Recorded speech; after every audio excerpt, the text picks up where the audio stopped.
Hey there. You know that leadership workshop you're signed up for? Well, get this. The Vatican just dropped some seriously relevant wisdom. Real? Yeah, and it all revolves around a child and a radical take on what it means to be first. Intrigued. I knew you would be. We're diving deep into today's gospel reading from Vatican News and unpacking the Pope's reflection on it. Okay. Now, I know what you're thinking. Vatican, leadership, how does that compute? But trust me, this isn't your grandma's Sunday school lesson. Okay. This is about timeless insights into leadership and service and how those principles can apply to any aspect of your life. I like it. So the gospel today takes us back to Jesus and his disciples hanging out in Galilee, trying to keep a low profile. Yeah. You know, sort of like that digital detox weekend you tried to have where you ended up checking your email every 5 minutes. We've all been there. Yeah, tougher than it looks to unplug these days. Anyway, the disciples are trekking along and get into this debate about, wait for it, who's the greatest? Oh my gosh. Can you imagine? These guys are following Jesus and they're still caught up in who's top dog. It's a classic human struggle, isn't it? Right. Even when we're striving for something bigger than ourselves, those old patterns of ego and status can creep in. Exactly. But here's where things take a turn for the unexpectedly awesome. Okay. Instead of fueling their ambition, Jesus throws them a curveball.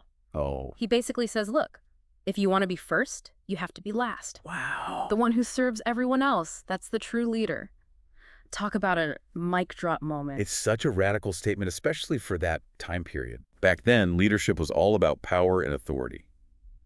Jesus flips the script entirely by connecting true leadership with humility and service to others. And he doesn't stop there. To really drive his point home, Jesus calls a child over, embraces them, and says, whoever welcomes one child such as this in my name welcomes me.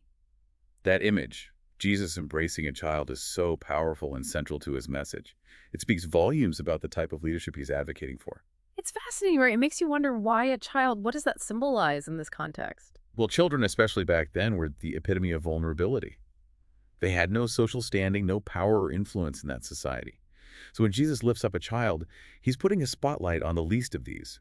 He's saying that true leadership, true service is about using your influence to uplift those who need it most, those whose society often overlooks. It's like he's turning the whole power pyramid upside down. He's saying that true strength lies in empowering the vulnerable. Exactly.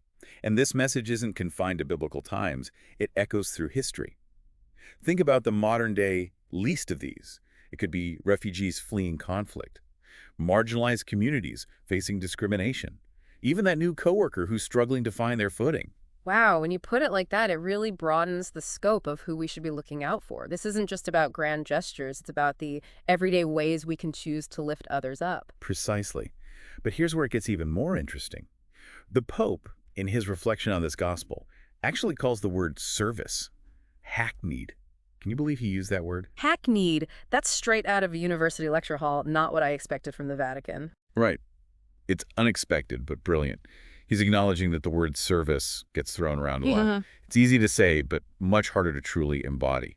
So he challenges us to go deeper, to ask ourselves, are we truly concerned for those who could give us nothing in return? It's like he's holding up a mirror, isn't it? It makes you examine your own motivations, your own actions. Are we serving others, or are we ultimately serving our own egos? That's the real gut check, isn't it? It's easy to lend a hand when it makes us look good or when we get something out of it. Right. But the Pope is pushing us further toward a more selfless, genuine form of service. He is. And he reminds us that this kind of selfless service, this willingness to put the needs of others before our own, is where true growth happens. Not just personal growth, but also the kind that builds stronger communities and a more just world. It's like by lifting others up, we're also lifting ourselves up in a way. Exactly. That's a beautiful paradox, isn't it? Yeah. By focusing on the needs of others, we often find a deeper sense of purpose and fulfillment in our own lives. Okay, so we've gone deep on ancient scriptures and papal pronouncements. We have. But how does this all connect back to, your life? Especially with that leadership workshop coming up. Right. That's the million-dollar question, isn't it? Yeah. This deep dive into service and embracing the least of these offers a powerful lens for leadership at every level. Think about it. What if, instead of striving for dominance, our leaders focused on empowering others? What if success was measured not by profits or titles, but by the well-being of the whole team, the whole community? Whoa, now that would be a game changer. It's like that saying, a rising tide lifts all boats. If we focus on creating the conditions for everyone to thrive, we all benefit in the long run. Precisely. And that's not just some idealistic dream. There are countless examples of this kind of leadership in action in businesses, nonprofits, even families. That's true. Yeah. So as you head into that leadership workshop, Yes. keep this Vatican wisdom tucked away. True leadership isn't about wielding power, but about sharing it. It's about recognizing the inherent value in every single person and using your influence to lift others up, especially those who need it most. That's how we create real lasting change both in ourselves and the world around us. Well said. Until next time, keep diving deep and keep asking those big questions.